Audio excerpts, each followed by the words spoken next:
महाकाल की नगरी उज्जैन में इस समय मौजूद हैं हम, लेकिन आप देखिए ये माँ शिप्रा और माँ शिप्रा के तट पर यहाँ चुनावी बयार किस तरह की बह रही है, किस तरह का रुख यहाँ पर चुनावी जा रहा है, वही जानने समझने के लिए हम इलेक्शन एक्सप्रेस में मौजूद हैं। 3 मेहमान हमारे साथ हैं। पंडित पंड्या जी हैं, प्रकांड विद्वान हैं, माँ शिप्रा और महाकाल की महत्ता विशेषता हम आपसे जानेंगे। हमारे साथ 2 और महत्वपूर्ण मेहमान यहाँ पर हैं। एक यहाँ के सरकारी स्कूल के प्रिंसिपल हैं व्यास जी। व्यास जी न सिर्फ प्रिंसिपल हैं बल्कि समाज सेवा के क्षेत्र में बहुत काम कर रहे हैं, युवाओं को स्वास्थ्य के प्रति जागृत कर रहे हैं, राष्ट्रपति इन्हें सम्मानित कर चुके हैं। हमारे साथ एक और विशेष मेहमान हैं Dinesh ji. Dinesh ji retired bank officer हैं, लेकिन इसके अलावा इन दोनों का एक परिचय और है, क्योंकि वेशभूषा देखकर आपको लग रहा होगा ये क्या। तो हम चाहेंगे, ये दोनों स्वामी हैं और ये खुशियां बांटने का काम करते हैं। आज के इस दौर में जब तनाव बहुत ज़्यादा है, माँ शिप्रा से आगे निकलकर हम उज्जैन की गलियों की तरफ जा रहे हैं। स्वामी मुस्कुरा के, और साथ में हैं आप स्वामी दिल मिला के, और एक और स्वामी हैं स्वामी खिलखिला कर। वो स्वामी खिलखिला कर आज कहीं व्यस्त हैं तो हमारे साथ नहीं आ पाए। ये एक स्कूल प्रिंसिपल, एक बैंक ऑफिसर, मुस्कुराकर और दिल मिलाकर, क्या है ये मामला माजरा? सम गच्छध्वम सम वदध्वम सम वो मनांसि जानताम देवा भागम यथा पूर्वे सम जाना नाम उपासते। बुद्ध भवन बाबा भोलेनाथ की नगरी, कृष्ण सुदामा की मैत्री स्थली, कालिदास की काव्य रचना स्थली, वाह। छिपरा के जल के तरंगों से तरंगायित गौरवशाली वैभव और ऐश्वर्य से मंडित महाकुंभ की नगरी, पुराणों की दादी, इतिहास की नानी महाकाल की नगरी उज्जैनी में आपका हार्दिक अभिनंदन, दिली इस्तकबाल, सत श्री अकाल, वणक्कम, खुशामदीद, वेलकम है। क्या बात है, क्या बात है भाईजान। हमारे यहाँ आपके आतिथ्य की परंपरा है। स्वागत का अंदाज बहुत अच्छा है। हाँ, हमारे यहाँ आतिथ्य की परंपरा जी। है, क्योंकि ये सद्भावना की नगरी है। मस्जिद में गीता रखें और मंदिर में कुरान। वाह। मस्जिद में गीता रखें और मंदिर में कुरान, और दिखलाएं हम विश्व को, ये है हिंदुस्तान। तो महाकाल की नगरी में हम पहले आतिथ्य करते हैं, आपकी और हमारी वार्ता प्रारंभ हो जी। इसके पूर्व हम चाहते हैं कि हम आपका स्वस्ति वाचन करें। वाह। और पंडित भरत जी पंड्या हमारे साथ मौजूद हैं। हम स्वस्ति वाचन के बीच पूरे इंडिया टुडे परिवार का आज तक का अभिनंदन करने का आग्रह आपसे करते हैं, अनुमति चाहते हैं। बहुत धन्यवाद। नहीं नहीं नहीं। ओम स्वस्ति न इंद्रो वृद्धश्रवा स्वस्ति नः पूषा विश्ववेदाः स्वस्ति नस्तारक्षो अरिष्टानेमिः स्वस्ति नो बृहस्पतिर्दधातु। आप स्वस्ति मार्ग पर चलें, कल्याण मार्ग पर चलें। और ये जो हमारा दर्शन है, ये जो आप चैनल के माध्यम से प्रजातंत्र को मजबूत करने के लिए जो आप पूरे भारत की यात्रा पर निकले हैं। असल में हमारे भारत में कई त्यौहार होते हैं। हर वर्ष ईद आती है, क्रिश्चियनों के पर्व आते हैं, दिवाली आती है, दशहरा आता है, लेकिन हमारे लोकतंत्र का जो महा उत्सव है वो है हमारा लोकसभा निर्वाचन 2019। क्या बात है, वाह। इसमें हमारे देश की किस्मत लिखने का सौभाग्य हर उस मतदाता को प्राप्त होता है जो इसके काबिल है। तो हम आपके चैनल के माध्यम से सभी मतदाताओं से इस बात की अपील करते हैं कि वे लोकतंत्र के इस महा उत्सव में अपने मतदान के माध्यम से देश के विकास के लिए, सद्भावना के लिए, आनंद के लिए, और हमारा देश विश्व गुरु के पद पर स्थापित हो, उसके लिए हम अच्छे उम्मीदवार का चयन करें। इसी अनुरोध के साथ आपकी अपील, आपका अनुरोध जो है वो बहुत अच्छा है, लेकिन ये रूप क्यों धारण किया है आपने? देखिए, और चुनाव को इससे किस तरह से जोड़ेंगे आप? देखिए, हम बांटते हैं दुनिया को मुस्कुराहट के लच्छे। हम बांटते हैं दुनिया को मुस्कुराहट के लच्छे, और लोग कहते हैं हमको पागल, हम तो पागल ही अच्छे। देखिए, अटक से कटक तक और कश्मीर से कन्याकुमारी तक भारत विविध संस्कृतियों का देश है। सद्भावना का देश है। हर प्रदेश की अपनी एक मौसम है, अपनी मुस्कुराहट है, अपनी जलवायु है और पूरे विश्व में भारत एकमात्र ऐसा देश है जहाँ पर विभिन्न संस्कृतियों का मिलन है। तो ये सारी संस्कृतियों के मिलन का महा उत्सव जो है वो हमारा लोकसभा का निर्वाचन है और हम हमारी संस्कृति से प्यार करते हैं, हमारे भारत से प्यार करते हैं। हमारी कुछ है जो आपके अंदाज में कुछ है चुनाव के लिए?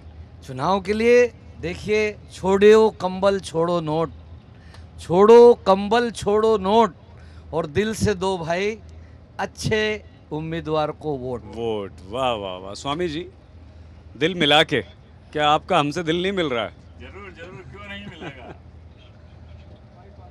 मतदान मौलिक और कानूनी अधिकार है। नहीं वो तो ठीक है, कुछ कुछ सुनाइए, कुछ कुछ सुनाइए मतदान पे कुछ हो तो। भक्ति हो, इबादत हो या पेट पूजा, पहले वोट फिर काम दूजा। वाह क्या बात। मतदान का अधिकार छोड़ो नहीं, वो मतदान से नाता तोड़ो नहीं। मैं चाहता हूँ हर व्यक्ति को जो मतदान देने के लायक है उसको मतदान करना ही चाहिए। उज्जैन में क्या स्थिति है? उज्जैन में किस तरह की हम राजनीतिक बयार आप देख रहे हैं? 100% मतदान हो, हर व्यक्ति को घर से निकलकर मतदान करना क्या चाहिए। मुद्दा है यहाँ का? हाँ, यहाँ विकास ही सबसे बड़ा मुद्दा है। किस तरह का विकास?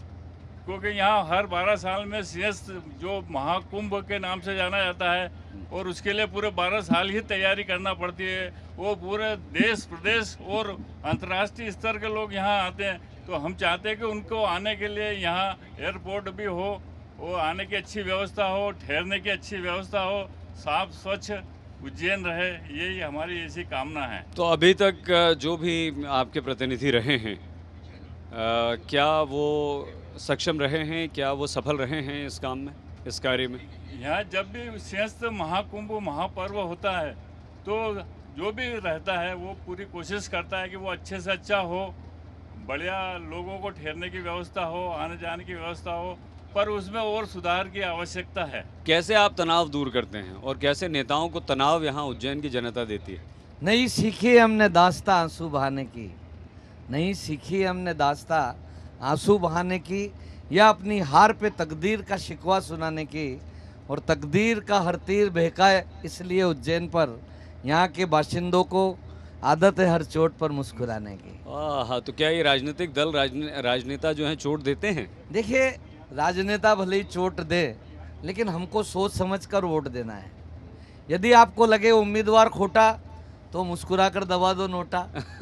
सारी व्यवस्थाएं की है। देखिए, पहले के परिदृश्य में यदि हम पूर्व के वर्षों के और इतिहास की ओर जाएं तो पहले राजा पेट से पैदा होता था। एक परंपराएं चलती थी कि पेट से पैदा होने वाला राजा ही उसका प्रतिनिधि होता था।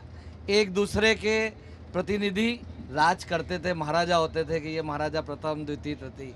फिर प्रजातंत्र आया, लोकतंत्र आया और फिर राजा पैदा होने लगा पेटी से, यानी हमारे वोट डलने लगे पेटी में। बिल्कुल। पहले पेट से पैदा होता था, अब पेटी से पैदा होने लगे और अब परिस्थितियां बदली है। अब 21वीं शताब्दी का देश आ गया कुछ सुनाइए। है और 21वीं शताब्दी में कुछ सुनाइए। 21वीं शताब्दी में मशीन से नेता और राजा पैदा होते हैं। तो मेरा मतदाताओं से यही अनुरोध है कि अपने मत की कीमत पहचान, अपने मत की कीमत पहचान और तभी बनेगा देश महान। यदि हमको देश को महान बनाना है, यदि हम देश से प्यार करते हैं तो हमारे जो मत की कीमत पहचानना होगी। किसी भी नेता या दल के पीछे भेड़ के रेवड़ की तरह जाने के बजाय हम हमारी बुद्धि का उपयोग करें और एक सशक्त राष्ट्र के निर्माण के लिए एक स्वस्थ, सुखी, मुस्कुराती सरकार देश को। अच्छा, ये क्यों आपने ये रूप धारण किया है? देखिए, हमें हमारी संस्कृति से बेहद लगाव है, प्यार है और मैंने आपको बताया कि हमारा देश विभिन्न संस्कृतियों का देश है। तो हमें अच्छा लगता है कि सब हमको देख के मुस्कुराए और मुस्कुराने के लिए जतन करना पड़ते हैं, यानी रूप धरना पड़ता है। स्वामी, दिल मिला के जतन, रूप धरना, तो ये 3 ही क्यों? 30 क्यों नहीं? 300 क्यों नहीं? खुशबू है हर दौर को महकाएंगे हम लोग, कल फिर नए स्वरूप में नजर आएंगे हम लोग। वाह। आदमी जब तक रूप परिवर्तन नहीं करता तब तक वो एक जैसा जो रूटीन रहता है उससे उगता जाता है। वो नया नया परिवर्तन, नई प्रकृति भी परिवर्तन करती है। जैसे बसंत आता है, गर्मी आती है, अलग अलग ऋतुएं आती है, तो आदमी ये राजनेता भी रूप बदलते हैं क्या? हाँ हाँ, क्यों नहीं, क्यों नहीं। तो वो उनके जैसे आपने तो अपनी पहचान बता दी दोनों ने कि आप रिटायर्ड बैंक ऑफिसर हैं, आप सर्विंग गवर्नमेंट स्कूल के प्रिंसिपल हैं, तो ये तो पहचान आपने की। लेकिन राजनेता स्वामी दिल मिला के अपनी पहचान बता पाते हैं या कैसे उन्हें हम पहचानें? उज्जैन की जनता कैसे पहचानती है? अगर कौन वो- बहरूपिया है, कौन छुपा हुआ है, अगर चेहरे के पीछे क्या है? अगर वो जो वादे करते हैं उनको पूर्ण रूप से निभाते हैं तो वो देश के लिए वाकई अच्छे हैं, और नहीं तो वो बहरूपिया ही कहलाएंगे कि कुछ वादे करे, कुछ निभाए, कुछ नहीं निभाए। आप दोनों से एक सवाल, आपकी दृष्टि में उज्जैन का सबसे प्रमुख मुद्दा क्या है चुनाव का? महाकाल की नगरी उज्जैनी सांस्कृतिक शहर है, धार्मिक शहर है, ऐतिहासिक शहर है, और यहाँ पर देश विदेश से बाबा महाकाल के दर्शन करने, काल भैरव के दर्शन करने और यहाँ की संस्कृतियों से मिलने के लिए कई धर्मालु यहाँ पर आते हैं। यहाँ पर पर्यटन की जो विशेष व्यवस्था है उसमें हम कई कमियां महसूस करते हैं। यदि उज्जैन पर्यटन का व्यापक रूप से और केंद्र अधिक बने। अपना विकास और केंद्र बनेगा तो मैं सोचता हूँ ये हिंदुस्तान का बहुत प्यारा शहर है। रोजगार भी मिलेगा, पर्यटक भी बिल्कुल। बढ़ेंगे और विकास होगा। आपकी बिल्कुल। दृष्टि में स्वामी दिल मिला के मथुरा माया काशी कांची अवंतिका पुरी द्वाराती चे सप्तेत मोक्षदायिका। उज्जैन है 7 मोक्षदायी नगरियों में से एक है, और हर आदमी यहाँ आके शिप्रा में स्नान करना चाहता है। तो मैं चाहता हूँ शिप्रा भी बिल्कुल तरोताज़ा कल कल करके बहती रहे वाह। और लोग उसमें स्नान करें, आचमन करें, तो लोगों का विश्वास और बढ़ेगा, पर्यटन बढ़ेगा और शिप- रोजगार भी बढ़ेंगे। बहुत बढ़िया, बहुत बढ़िया, क्योंकि आपने शिप्रा का उल्लेख कर दिया है। और हमारी भारतीय सभ्यता संस्कृति में तो पंडित पंड्या जी, हम नदियों को भी माँ गंगा, माँ शिप्रा, माँ कहकर पुकारते हैं। तो माँ शिप्रा, आपको लगता है आप यहीं पर हैं कि ज़रूरत है साफ़ सफाई की? हाँ, शिप्रा में बहुत ज़रूरी है सफाई की। और वैसे विद्या के क्षेत्र में भी यहाँ पर बहुत संभावनाएं हैं, क्योंकि कृष्ण स्वयं यहाँ पर अध्ययन करने आए थे। तो वेद के प्रति भी यहाँ पर बहुत संभावनाएं हैं कि वेद विद्या प्रतिष्ठान जो भारत सरकार का यहाँ पर है उसमें और सुधार लावें। शिप्रा में ये मुद्दे जो लोकसभा प्रत्याशी हैं आपके, उनके संज्ञान में हैं? उन्हें पता है कि हाँ ये मुद्दे हैं, हमें इन पर वोट मिल सकते हैं? वो क्यों नहीं, जानकारी में है उनकी। जानकारी में तो कुछ करते भी हैं ये लोग? इसके पहले हुआ है साहब, हुआ है। क्या क्या काम हुआ है? यहाँ पर सांदीपनी वेद विद्या प्रतिष्ठान का मुख्य केंद्र बिंदु कार्यालय वगैरह यहीं पर है। यहीं से सारे राष्ट्र की जो वेद विद्या प्रतिष्ठान की शिक्षाशालाएँ वो यहीं से संचालित होती है। ठीक है, आप हमें, क्योंकि शिप्रा का उल्लेख हो गया है, तो हम तट पे पहुंचने वाले हैं। बस हम दिखाएंगे आपको जैसी आती है अपने दर्शकों को, साथियों को, सबको शिप्रा की विशेषता शिप्रा और महत्ता। शिप्रा सर्वत्र पुण्यायाम ब्रह्म हत्योपहारिणी अवंत्यायाम विशेषेण क्षिप्रा उत्तर वाहिनी। सभी नदियाँ प्रायः पूर्व की दिशा की ओर या पश्चिम की दिशा की ओर बहती है। शिप्रा एक ऐसी नदी है जो दक्षिण से उत्तर की ओर बहती है। इसमें स्नान करने से ब्रह्म हत्या का पाप भी दूर होता है। साथ ही साथ में जो भी कायिक वाचिक मानसिक सांसारिक जीवन में जो भी प्रायश्चित हैं, यहाँ स्नान करने से, आचमन करने से, दर्शन करने से उन प्रायश्चितों की निवृत्ति होती है। महाकाल की महत्ता। महाकाल स्वयंभू अपने आप में कालों के काल हैं। ज्योतिर्लिंग में हैं, 12 ज्योतिर्लिंग में हैं। अवंतिकायाम विहितावतारम मुक्ति प्रदाना यच सज्जनानाम अकाल मृत्यो परिरक्षणार्थम वंदे महाकाल महासुरेशम। महाकाल के दर्शन करने से अकाल मृत्यु का भी दोष दूर हो जाता है। क्या बात है, वाह वाह। अंत में चलते चलते आप तीनों से, आपके लिए प्रमुख मुद्दा स्थानीय या राष्ट्रीय? स्थानीय मुद्दे तो हैं ही सही साहब। कोई राष्ट्रीय मुद्दा भी आपके? मुद्दे के लिए ठीक है, आपके लिए क्या मुद्दा? राष्ट्रीय मुद्दे सबसे महत्वपूर्ण है रोजगार। आज की तारीख में भारत में युवा लोग काफ़ी हैं और उनका रोजगार का ही महत्वपूर्ण मुद्दा है और देश की अखंडता एकता ये भी एक बहुत बड़ा मुद्दा है। बहुत बहुत अच्छा। भारत स्वामी को मुस्कुरा के भारत को अब कबीलों में मत बांटिए, यह सफरचंद मीलों में मत बांटिए। हमारे देश को बांटने का प्रयास किया जा रहा है। मैं कहना चाहता हूँ बड़े दिल से, आदर से, सम्मान से कि भारत को अब कबीलों में मत बांटिए, यह सफरचंद मीलों में मत बांटिए। एक नदी की तरह हमारा ये भारत का समाज, इसे तालों और झीलों में मत बांटिए।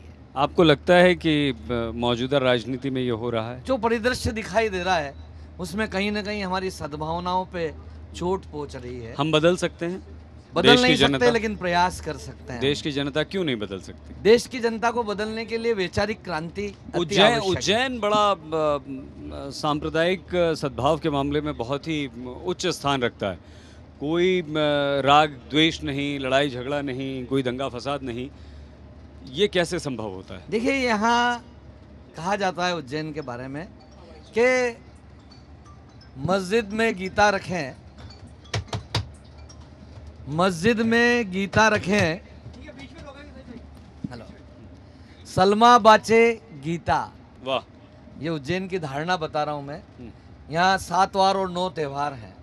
यहाँ हिंदू, मुस्लिम, सिख, ईसाई सब एक दूसरे जलसों में शामिल होते हैं, स्वागत करते हैं, अभिनंदन करते हैं।